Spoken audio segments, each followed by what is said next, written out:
Hello, I'm Fumi Ovie-Daniels, and today I'm going to be talking to singles. And what I'm going to be talking about is how you can maximize your single season to your advantage. How you can maximize your single season to your advantage, thereby dealing with every form of loneliness that might tend to come up during that season. Now, let me start first by saying that the idea of companionship is actually a God idea. It was God that looked at Adam and said, "It is not good that a man should be alone." So, God actually has companionship in mind when He created man. So, it is a legitimate desire for you to desire to get married, to be in a relationship with the opposite sex, to actually have the experience of companionship. It is very legitimate, you see. So, but for that to happen, you actually do go through a season of singlehood where at that time you are in quotes on your own. And so sometimes if that season is not well maximized, you will actually not reap the benefits of what that season has to offer. So, for instance, maybe you are a single lady right now and you are actually desiring to get married, but marriage isn't coming. Rather than feeling frustrated, and trust me, I know that it can be very painful.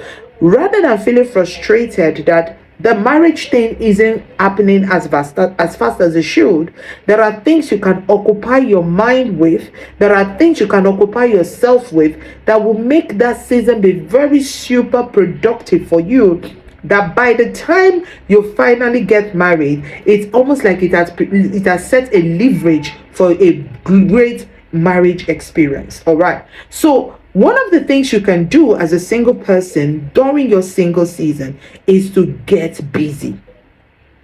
Yeah, and I don't mind they say it's the devil's workshop. It's an age-long saying, but it is the truth. When your mind is idle, those are the times when it seems like thoughts that do not help you tend to fill your mind. Those are the times where the enemy can begin to tell you lies like, oh, the reason why no guy is coming around you is because you're not beautiful enough, is because you're not round enough, is because you don't have the figure, is because you're not smart, is because you're not intelligent, and it begins to tell you all these things. And if you don't have a counter, if you don't have what to do or to say to counter those thoughts, you will find yourself believing those lies, and that is where sometimes depression begins to set in. But when you occupy your mind, when you get busy, and when I say get busy, I mean get busy with productive work. I'm not just saying that random busyness, but productive work that you will see the results over time. So for instance, what do you love doing? Okay, so you love to cook and you have always desired to start a cooking business. Why not start it up? Or you want to write books, why not spend that time to write books? Or you want to you want to coach, you want to start a business. Whatever it is, you can get so busy with those things that it will help you, it will feed you, and it will occupy your mind so much that it's people around you that would even be reminding you that, hey, okay, is marriage not happening because you are so busy? And why do I say this? If we look at Adam, Adam didn't go to God to say, God, you know what, we got to have a conversation here. I am so lonely and I need a woman. Adam was so full. I mean, he was so fulfilled that he didn't even think that he needed a partner. God was the one that said, wow, I need to get a companion for this guy. It is not good for man to be alone. The Lord, will make him a helpmate, suitable and adaptable for him. See, there's a level by which you are so about God's plan for your life, God's purpose for your life, that God Himself will be the one making sure that events are coordinated and orchestrated and organized for you to meet your spouse. I am telling you, it's you are so focused on God's plans for your life, whether it is ministry work, whether it is business, whether it's career, whatever it is, whether it is volunteering in an organization, blessing lives, helping the poor, feeding the needy, all of that. Whatever it is that is productive and you can see the result, the progressive result over time. I'm telling you, it has a ripple effect of creating an environment, an enabling environment for you to meet your spouse. So one of the ways to deal with the tendency for loneliness, the pressure that comes with being single, is to get busy. I was also single, and this was a wisdom God gave to me during my single days. When God began to talk to me about the work of ministry, I was a single lady. I started pastoring as a single lady. I was busy with ministry. I was busy with evangelism. I was busy with church planting.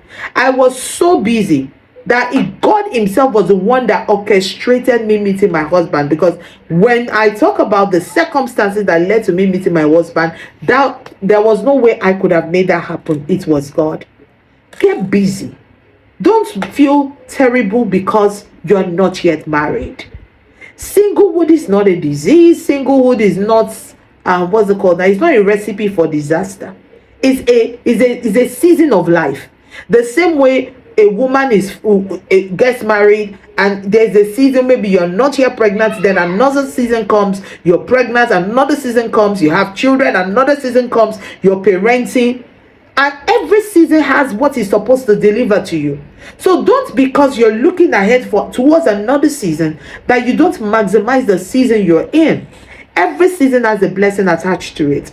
Every season of your life, even the bad ones, has a blessing underneath attached to it. That is why the Bible says all things work together for the good of them that love the Lord and are the called according to his purpose. Do you see what I'm saying? So maximize your singlehood. Get busy. Get a mentor. Submit yourself to somebody. Even if right now you don't even know what to do, you are not clear on the direction for your life, have a mentor. Sit down with your mentor, talk about it. Open up on what you on the pain you feel on the inside, or the frustration you feel on the inside. So don't internalize and don't implode. Those are recipes for disaster. Talk to somebody. Get counsel. Get wisdom. And get busy. And I'm telling you, when you allow this to be the protocol for your life as a single lady, you will be amazed at how happy you are. I have seen some singles who are happier than some married people. Why? Because they are not looking at themselves as failures because they are not with a man. They are rather saying that, look, this season has blessings attached to it, and I'm going to take every blessing attached to this season. And this is the encouragement I want to give to every single lady out there. Maximize that single season. Enjoy the benefit. Let God open you up to what he wants to do in your life in this season, and leverage on it and receive it with joy and gladness. And I'm telling you, depression will be thrown out the window. There will not even be room for depression. There will not be room for depression because you're busy. Your mind is occupied with things. All right. So I hope this blessed you. Feel free to share. And if you would like to join our singles community, we have a community, Purposeful Singlehood Movement. We have a community. If you would like to join the community, feel free to drop a mail, a message, and you will be attended to and received into the community of boisterous single ladies doing life and purpose for God in their single season. All right. Okay, everyone, have a wonderful day and stay empowered.